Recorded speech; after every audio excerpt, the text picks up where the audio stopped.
হয়, নিশ্চয়কৈ ক'ব লাগিব। বহু অপেক্ষাৰ অন্তত ঘোষণা কৰা হ'ল অষ্টদশ লোকসভা নিৰ্বাচনৰ ফলাফল। ইতিমধ্যে দেখিবলৈ পোৱা গৈছে NDA সংখ্যাগৰিষ্ঠতা লাভ কৰিছে আৰু কেন্দ্ৰত ইতিমধ্যেই NDAৰ চৰকাৰ গঠন কৰাত কুচকাৱাজ আৰম্ভ হৈ পৰিছে আৰু ক'ব লাগিব যে 4 নং দৰং ওদালগুৰি লোকসভা সমষ্টিত পুনৰবাৰ বিজেপি মিত্ৰজোঁটৰ প্ৰাৰ্থী দিলীপ শইকীয়াই বিজয়ী সাব্যস্ত কৰিছে আৰু দেখিবলৈ পোৱা গৈছে এই দৰং ওদালগুৰি সমষ্টিত বিজেপিৰ কাৰ্যকৰ্তাসকলৰ মাজত যথেষ্ট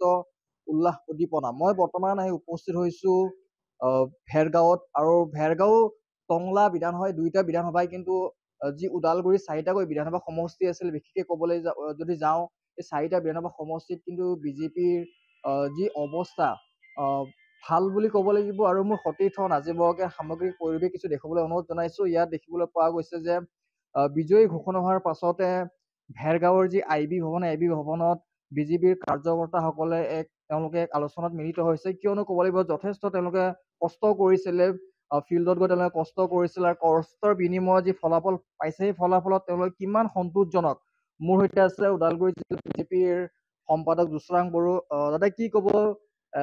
4 নং দৰং ওদালগুৰি সমষ্টিত বিজেপি মিত্ৰজোঁটৰ প্ৰাৰ্থী দিলীপ শইকীয়া প্ৰায় 3 লাখ ভোটৰ ব্যৱধানত বিজয়ী সাব্যস্ত কৰিছে, কেনেকুৱা লাগিছে?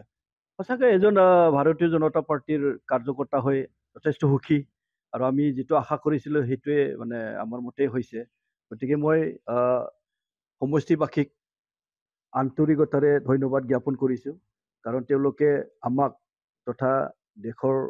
প্ৰধানমন্ত্ৰী নৰেন্দ্ৰ মোদীক বিশ্বাস কৰি, অসমৰ মাননীয় মুখ্যমন্ত্ৰী ডক্টৰ হিমন্ত বিশ্ব শৰ্মা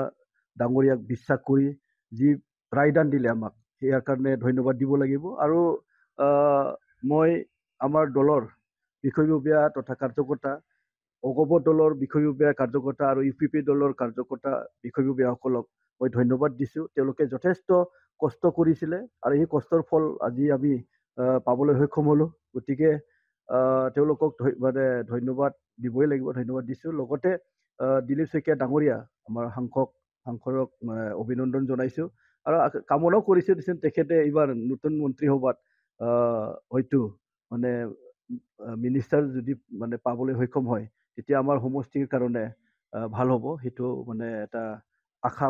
পালি ৰাখিছোঁ। আৰু সাংসদগৰাকী যিটো এবাৰ বিচাৰিছিলে তেওঁ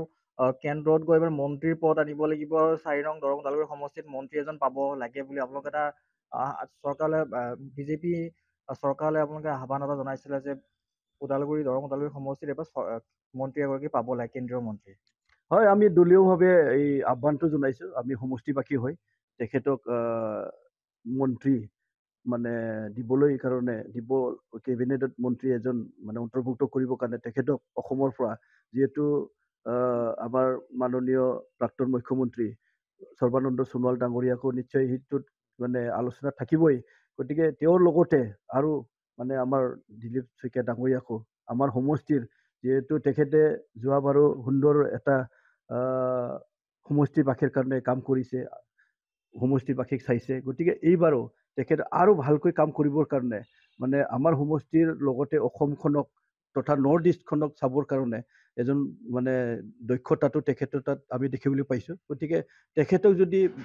মন্ত্ৰী সভাত অন্তৰ্ভুক্ত কৰে নিশ্চয় আমাৰ নৰ্থ ইষ্টে লাভৱান হ'ব। তাৰ কাৰণে আমি দলীয়ভাৱে ওপৰ মহলত আহ্বান জনাইছোঁ। যিটো দেখিছিলোঁ নিৰ্বাচনৰ প্ৰাক মুহূৰ্তত দেখিছিলোঁ আপোনালোকে যথেষ্ট কষ্ট কৰিছিলে, ৰাইজৰ মাজলৈ গৈছিলে, ৰাইজে কিন্তু আপোনালোকে আশা কৰা মতে ফলাফল প্ৰায় 3 লাখ ভোটৰ ব্যৱধানত তেওঁ বিজয়ী সাব্যস্ত হ'ল। এই ৰাইজৰ যি আশা, তেওঁলোকৰ যি আকাংক্ষা, সেই সাংসদগৰাকী কিবা কেনেদৰে পূৰণ কৰিব বুলি ভাবে? মানে আমি কষ্ট কৰা নহয়, আমাৰ ডিউটিখিনি আমি কৰিছিলোঁ। গণতন্ত্ৰতো যেতিয়া নিৰ্বাচন আহিব গতিকে দলীয়ভাৱে সক্ৰিয়তাটো দেখাব লাগিব, সক্ৰিয়তাতে কাম কৰিব লাগিব, সেইখিনি আমি কৰিছিলোঁ আৰু ইয়াৰ ফল পাইছোঁ। আমাক সঁহাৰিও দিছে ৰাইজে। মানে আমি এইবাৰ আহি থকা 5 বছৰত যথেষ্ট কাম মানে তেখেতৰ হতুৱাই আমি কাম কৰিব পাৰিম বুলি আশা কৰিছোঁ আৰু চৰকাৰে নিশ্চয়কৈ ৰাইজৰ যি বিশ্বাস, এই বিশ্বাসটো ভংগ নকৰে। ৰাইজক দিছে, আগতো দি আহিছে আৰু দিব। গতিকে ইয়াৰ কাৰণে কোনো মানে দ্বিমত নাই, দিবই, আহিবই। গতিকে সেইটো এটা প্ৰক্ৰিয়া চলিব, কিন্তু সেইটো নহয় যে মানে একেবাৰে তেখেতে একেবাৰে কিবা যে কৰি দিব, মানে কি বুলি কয় এইটো সমষ্টি কৰি একে জাকক জিলিকা একেবাৰে কৰিব এইটোও নহয় আমি সকলোৱে বিশ্বাস আশ্বাসে মাজেৰে যাব লাগিব আৰু পৰস্পৰক বিশ্বাস কৰি আমি আগুৱাই গ'লে নিশ্চয়কৈ আমাৰ যিবিলাক দুৰ্দশা এইবিলাক সফল হ'ব আমাৰ যি সমস্যা আছে সমস্যাবিলাক সমাধান হ'ব আমাৰ বহুত কৰণীয়া কাম আছে সমষ্টিবাসী আপোনালোকে জানে আৰু বিশেষকৈ মই ভেৰগাঁও সমষ্টিৰ হৈ আমাৰ সমষ্টিবাসীৰ মানে ভোটদাতাসকলক ধন্যবাদ জ্ঞাপন কৰিছোঁ তেওঁলোকে আমাক বিশ্বাস কৰি আস্থাত ৰাখি যি মানে অভূতপূৰ্ব ভোট ৰায়দান দিলে আমাক তাৰ কাৰণে মই ধন্যবাদ দিছোঁ ভেৰগাঁও সমষ্টিবাসীক গতিকে আহি থকা দিনত নিশ্চয়কৈ তেওঁলোকে মানে যিখিনি আমাৰ মাজত বিশ্বাস ৰাখিছে সেইখিনি বিশ্বাসক আমি মানে বিশ্বাসঘাতকতা আমি নকৰিম বা তেওঁলোকে নকৰে আমাৰ ওপৰলৈও নকৰে সেইটো আমি বিশ্বাস আছে নিৰ্বাচনৰ দিনাখন আপোনাৰ পৰা সুধিছিলো যে এইবাৰ বিজেপি অসমত কিমানখন আসন পাব আপুনি ফুল কনফিডেন্টত কৈছিল যে 11খন আসন আমি পামেই বিজেপি মিত্ৰজোঁট চৰকাৰৰ 11খন আসনে অৱশেষত থাকিলে সেই কথাটো যে কৈছিলে আজি কেনেকুৱা আনন্দ অনুভৱ হৈছে চাওক মইতো সেইদিনাও কৈছিলো মানে আমি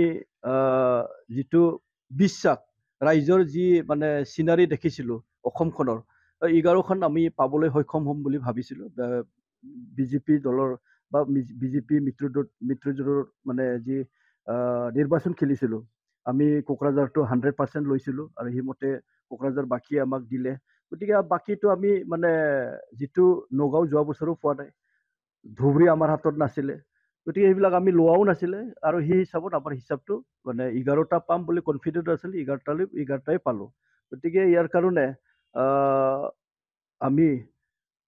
যি আশা কৰিছিলো আগৰ পৰা সেই আশাটো পূৰণ হ'ল আৰু আহি থকা দিনতো যিটো আমি য'ত হাৰিছো তাতো আমি যিটো দেখিলো এতিয়া মানে ভোটৰ সংখ্যাটো বহুত বাঢ়িছে আমাৰ ভোটৰ সংখ্যাটো যথেষ্ট ভাল মানে সমষ্টি ৱাইজত যদি চাব যায় ভোট লেভেলত যদি চাব যায় যথেষ্ট ভাল বুলি ক'ব লাগিব য'ত আমি একেবাৰে নীল আছিল তাতো আমি মানে পাইছো মানে য'ত মানে আমি আশা কৰা নাছিলো তাতো পাইছো গতিকে আমাৰ মাজত ভোটৰ কিবাটো সংখ্যাটো বাঢ়িছে গতিকে আমি আহি থকা দিনবিলাকত আমি একদম কনফিডেণ্টেৰে থাকিব পাৰোঁ যে বিজেপি অহা 20 বছৰলৈ একো আৰু কোনো মানে বিজেপি তথা মানে মিত্ৰজোঁট দলক কোনো হিলাব নোৱাৰে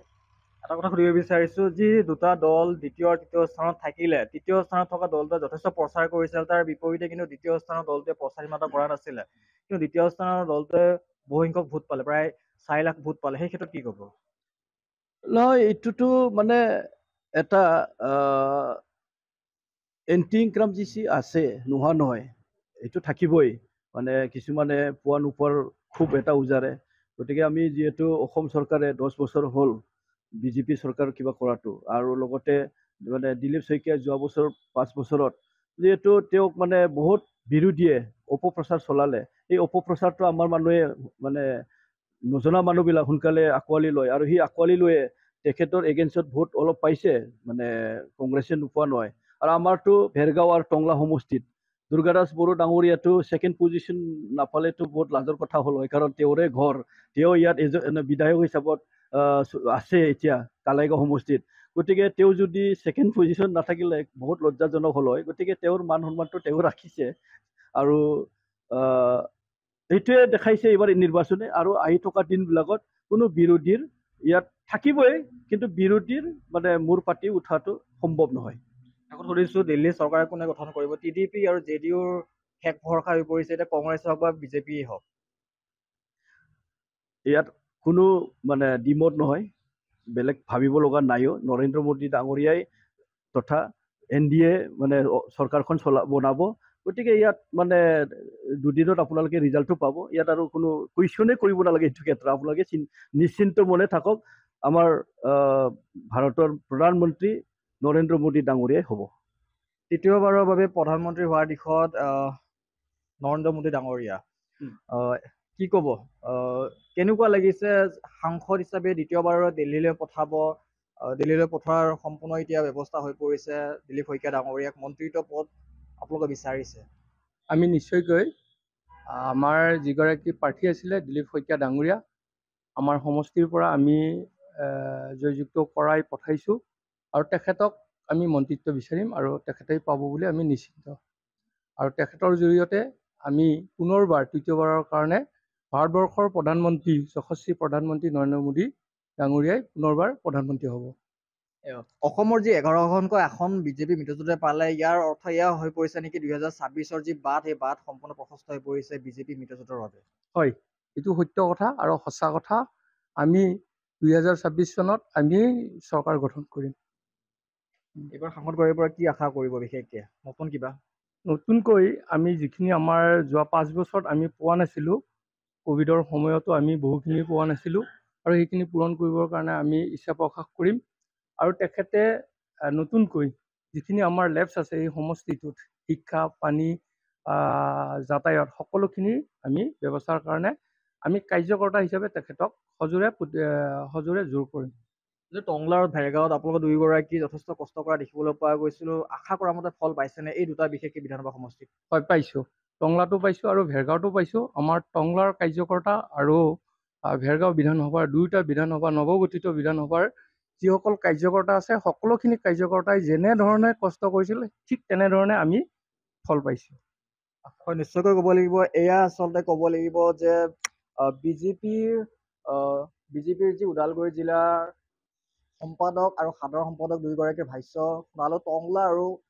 যি নৱগঠিত ভেৰগাঁও বিধানসভা সমষ্টি, এই দুটাকৈ বিধানসভা সমষ্টিত বিশেষকৈ দিলীপ শইকীয়াই যথেষ্ট ভোট পাবলৈ সক্ষম হৈছে, আৰু তেওঁলোকৰ মাজতো দেখিবলৈ পোৱা গৈছে আনন্দ উল্লাস, আৰু বিশেষকৈ তেওঁলোকৰ এটাই আহ্বান, তেওঁলোকৰ এটাই যি সাংসদগৰাকী দিলীপ শইকীয়া তেখেতক মন্ত্ৰিত্ব